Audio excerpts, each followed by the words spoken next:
has recently come to my attention that we are currently in the middle of the World Championship of Darts. I think it actually goes by the World Darts Championship.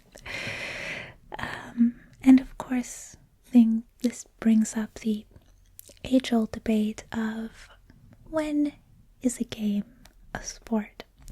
But we'll get into it because I got curious. So I decided to watch a documentary called House of Flying Arrows to sort of get a crash course in darts.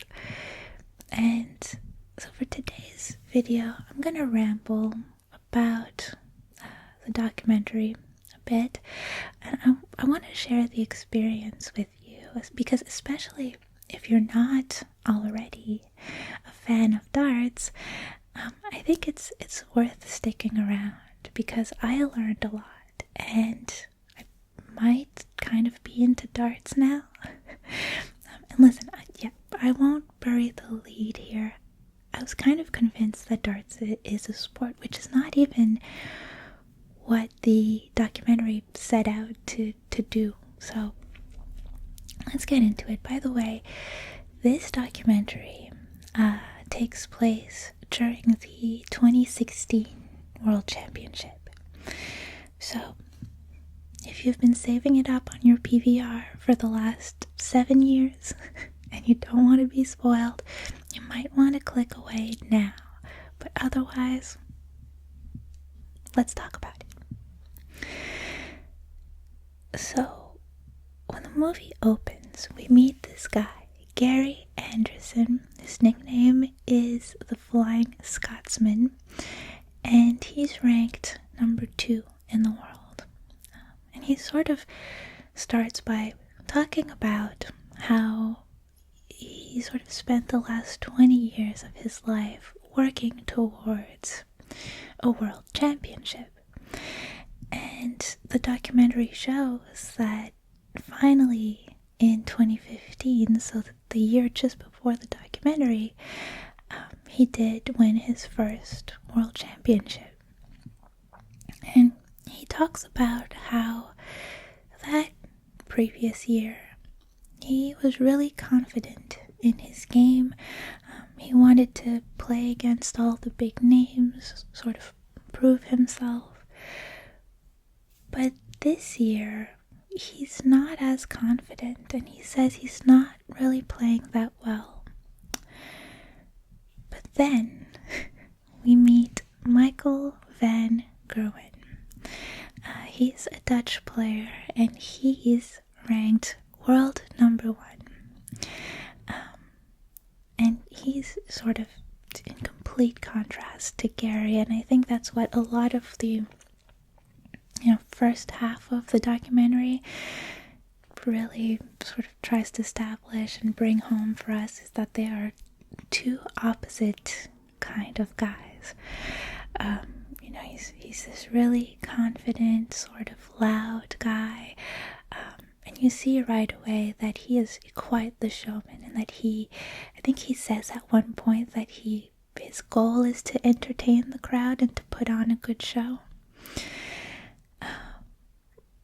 And he says that his goal is to win a minimum of 5 world championships. At this point in the documentary, he has won 1 world championship and all of the major tournaments. But his world championship was in 2014, right? So we get these two personalities that presumably will take us throughout the championship. So you've got Gary, the 2015 champion, and Michael, the 2014 champion. And to be fair, they were sort of the two favorites to win this championship, although the odds were in Gary's favor. But you see them doing like press and media before the tournament starts, and they're sort of pitted against each other in the promotional material, in the sense that you assume it's going to be one or the other who wins. Although they seem to be pretty friendly with each other in real life. You know, you see them laughing together and chatting while they're doing this media, so it's all in good fun. And, you know, you find out that Michael, the Dutch player, is about to take like an 8-day vacation ahead of the World Championships to go fishing, to relax, and has no intention of practicing or training in darts. And then Gary, on the other hand, he's planning to train and practice for those 2 weeks that are left leading up to the tournament. No funny business for Gary. Then around this time, the documentary cuts to a dinner.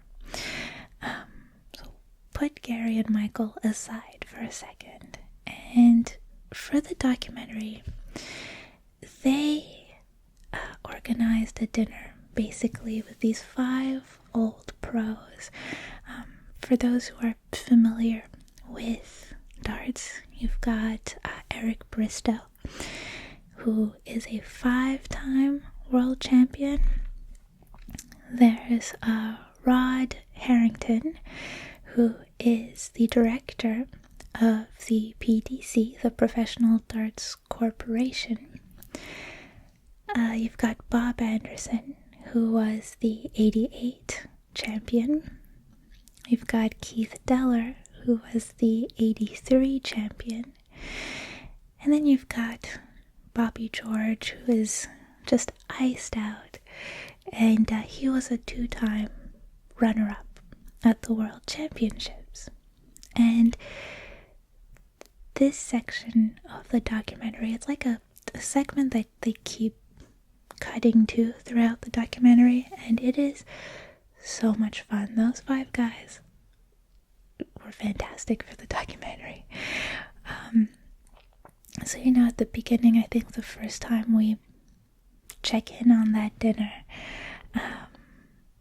they're talking about how they got into darts. They talk about how they got their techniques. You know, Eric says his technique just looked good. But yeah, I think these scenes where we cut to that dinner are some of my favorite parts of the documentary, which was just generally a really good documentary, I have to say. So I'll get back to these guys, but eventually we cut back to Gary and Michael, and they're both doing separate exhibition matches. You know, they're both sort of signing autographs for the locals, and you can tell that Michael loves it. He says it's the only sport where you can get that close to the big names. And actually, as a Canadian, I see a lot of curling and sort of curling culture reflected in darts. And, you know, that's one of the things that made me feel like, well, like, I guess, again, you could argue whether curling is a sport or not, but it's in the Olympics, so we'll count it. And that distinction, that reflection with darts was really cool to me. And then again, on the other side, you have Gary, and his manager talks about how he got into darts pretty late in his life. And he did start playing darts down at the pub because he couldn't afford the 50p to play pool. And so everyone just talks about how he was like a natural. He came into it late in life, but it's just one of those things where, you know, first time he picked up darts, he did really, really well. And again, in contrast, you have, I think it's Bobby George who talks about Michael and says that Michael actually started quite young in darts, and he was very, very good as a kid, but he stopped playing for a while. But we actually find out how important darts were in Michael's childhood for, self-confidence. And so in a way, that makes his showmanship really endearing. You can't help but to like these two guys. But they do sort of keep putting Michael and Gary as complete opposites, which works nicely for the narrative. Then we get to Alexandra Palace, which is where the World Championship takes place since 2008 it was. And the chairman of the PDC, Barry Hearn, he calls it the Buckingham Palace of local council buildings, which I liked. He's a fun character. I'll come back to him a little later. But Gary is there. The World Championship hasn't started yet, but Gary is there. He says he's the only daft bugger who's come early to have a look, because he says he really doesn't like change, and this year the dartboards are sort of at a different end of Alexandra Palace, so he wanted to go and see what's going on, what the setup is like. So you see him practicing a little bit, and then it's time for the championship, the World Darts Championship. And for the first round, actually I think for all of the rounds, the players have to walk out with sort of their walk-on music and a beautiful woman to start the event. And as you can probably guess by now, Gary absolutely hates it. He says it's his least favorite part of darts, that it just makes him so nervous. You can't help but to like the guy. And then his round one game is sort of superimposed with an interview with a professor, a doctor of neuroscience at University College London. And he's talking about, well, first the neural processes of throwing a dart. But he also explains that it involves hundreds of muscles at once, but that professionals use less muscles and in a more efficient way, which I think is definitely a characteristic of sports that we can check off in favor of darts. And Gary wins his round one match, and then he's sort of whisked away into a press conference immediately after, which again he hates. He tells the documentary, "I've either got a microphone up me ass or a camera in me face, so I've not got much time to practice, have I?" And then he sort of laughs at the irony that he's saying this to a camera. So I liked that bit quite a lot. And then you've got Michael, and he's got legions of fans, and he says he's never nervous before going up on stage. So he has his round one, and the commentators call the first couple sets a demolition job. But the other guy comes back to tie it up 2-2. And the last set is really tight. But of course, Michael wins. We needed this for the narrative of the doc. That's what I'm thinking at the time. I really just assume that we're getting a Michael and Gary final. No spoilers yet. And by the way, I don't want this to get confusing, so I will just make a note for people who don't know how darts work that the further you get into the tournament, the more sets you need to win. So this time it was a best of 5, but that increases sort of with every level of the tournament, or almost. Then we get to meet another guy, Phil Taylor, and apparently Phil is a legend. Basically, everyone says that he's the greatest of all time. He's a 16-time world champion. He's won nearly 100 majors. He's the guy.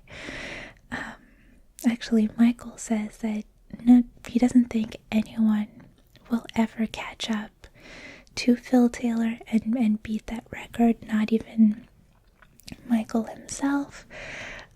And the chairman of the PDC, he says that Phil Taylor is a perfectly amicable man, but he'd rather kill you than lose. And we see a clip from a previous tournament, presumably a world championship, where there's sort of this like post-match, and it was between Phil Taylor and Michael, and you see Michael is like crying off to the side while Phil is being interviewed, and Phil, in front of Michael, on the mic, in front of the crowd, the broadcast, everything, he says that everything he did was to put Michael off of his normal game. And he goes, look at him, he's crying. Oof. I don't know how I feel about this Phil guy. But Phil is ranked world number 3 at this point. He says he doesn't care what people think about him. You know, someone else calls him a bully, which from the very little I've seen of Phil Taylor, yeah. And Gary actually says that his 2 trophies that he holds dearest, that mean the most to him, are the ones where he beat Phil Taylor in the finals to get to win those trophies.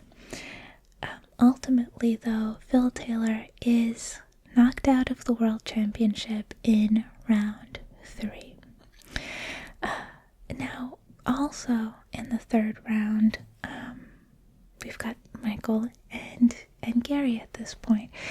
And Michael faces off against another Dutch player, sort of like a legend in that country while Michael was growing up.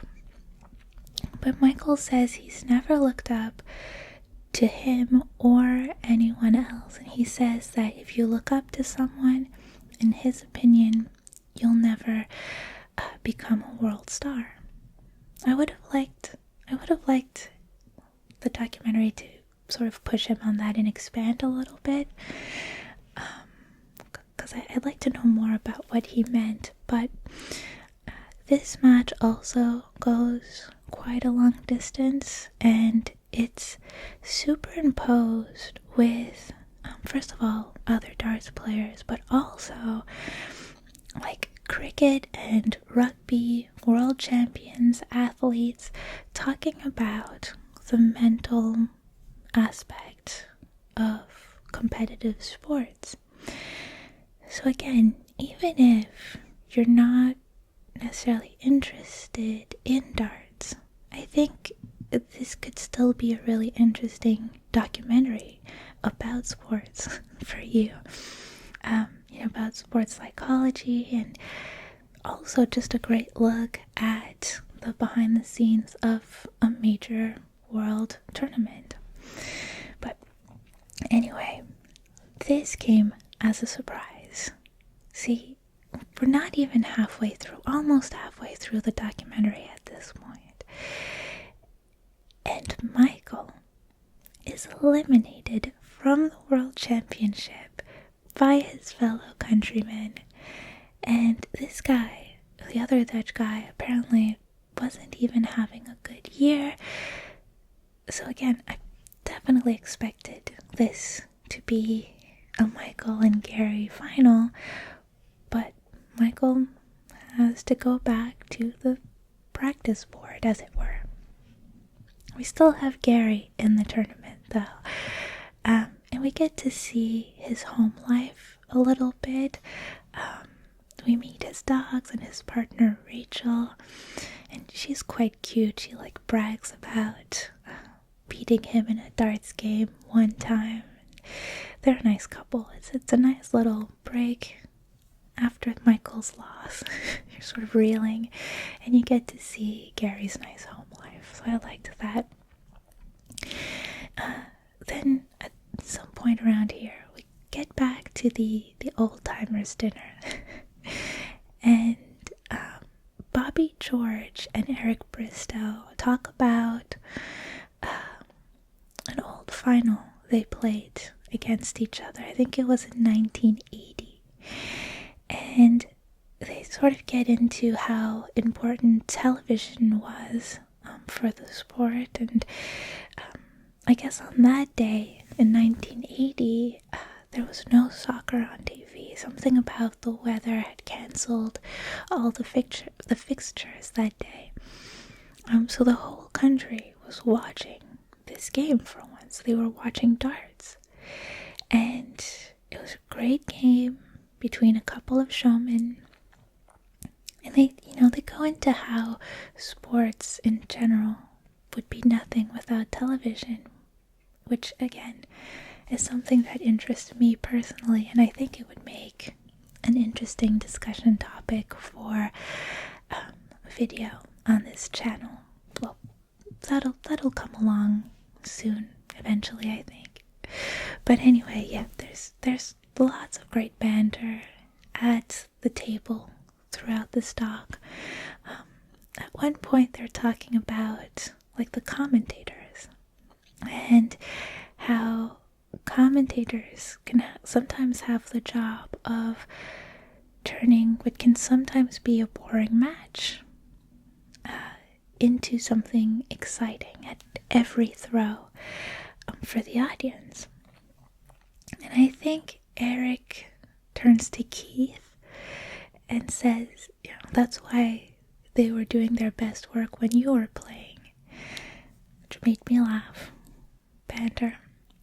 And I just wanted to pull up a chair every time and sit with them. They also talk about a sort of dark age for professional darts in the early 1990s, and it involves the BBC and sanctions and legal actions. But I won't get into it here because I'll make a separate video on the channel about this. I think they call it the split in darts or something like that. Yeah, because it does get a little bit spicy, so it warrants its own scandal video. So now Gary wins his quarterfinal, and then in the semifinal, he actually plays against the guy who beat Phil Taylor in the third round. His name is Klassen, and for this match, Gary is zoned in, and he says he's in a state where he doesn't even hear the crowd anymore.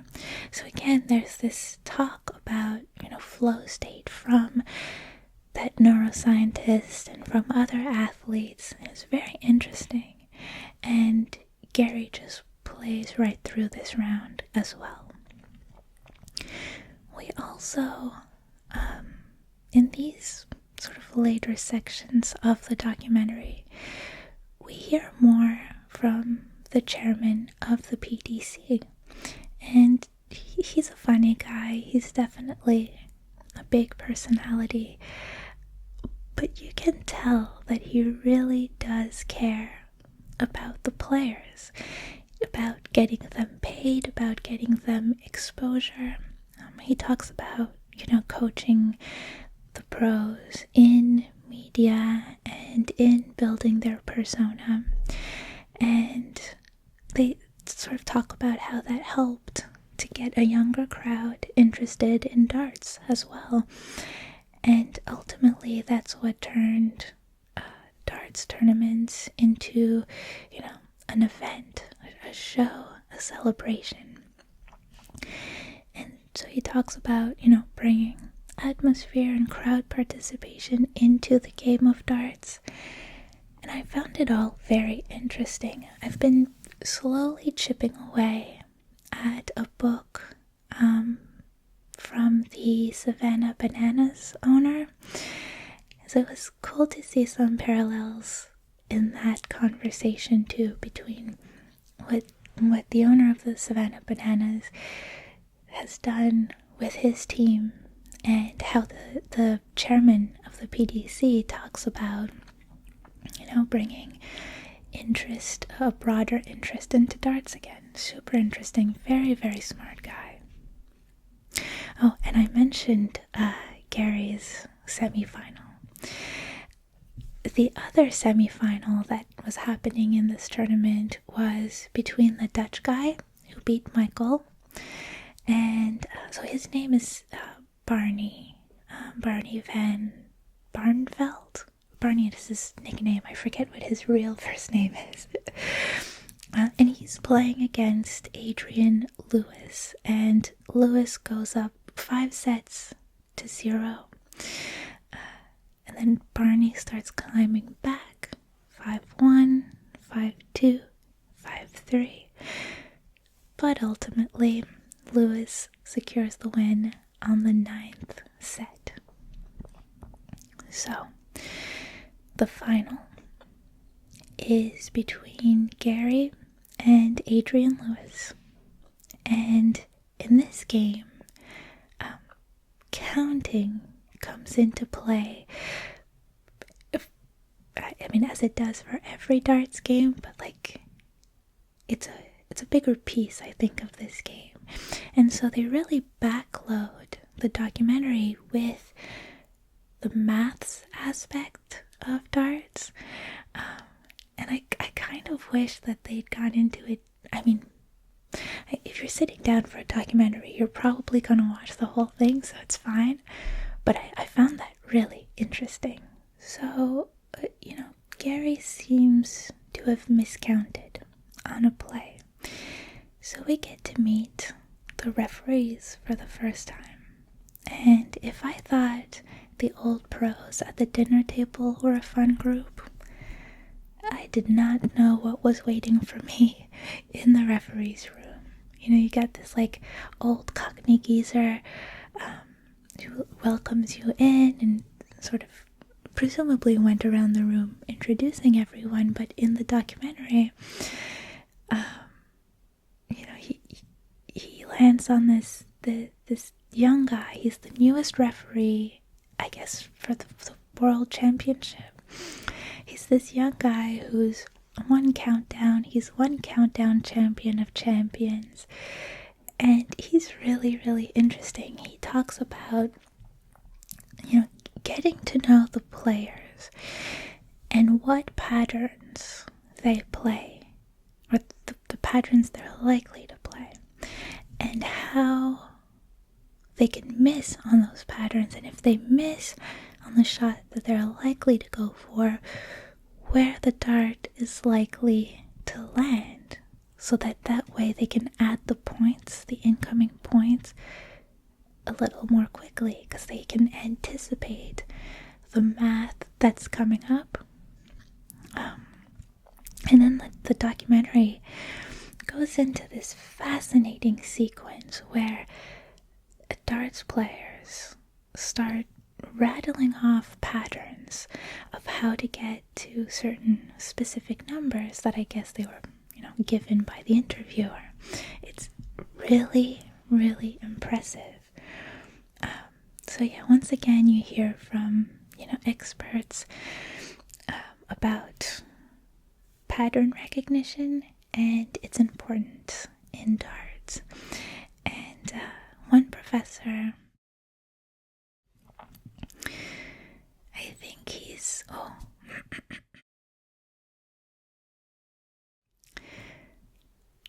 professor. There you go. I think he's like a professor of scientific knowledge or something like that. He talks about the adrenaline rush associated with that pattern recognition. And I really liked this part of the doc. It was really, really interesting. And then we check back in to the final, and it's 4-3 for Gary. But then Gary gets another miscount, but he still wins the set, and it's 5-3. The final of the World Championship is the first to 7 sets. And then Lewis gets one over on Gary, so it's 5-4. Then it's 6-4 for Gary, so one more set wins the World Championship. But Lewis, he doesn't give up. He wins the next set to make it 6-5. And finally, Gary wins the World Championship 7-5. And you get to see him, celebrate with his family, and it's all very nice. And then the movie ends, the documentary ends on the up-and-comers. So you get to see the everyday people who, are trying to qualify for the Pro Tour. It's exciting, it's inspiring.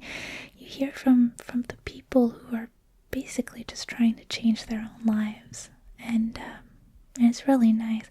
And that is House of Flying Arrows. Like I said, I definitely recommend watching this doc. It's a great behind-the-scenes look at darts and professional sports more generally. By the way, when this video is posted, the World Darts Championship is on pause for Christmas. But both Gary and Michael have qualified for the third round, which I think is picking up right after the holiday, and the final will be played on January 3rd, so I'll definitely be watching that. And on that note, if you'll excuse me, I think I need to head down to the pub and get to practicing.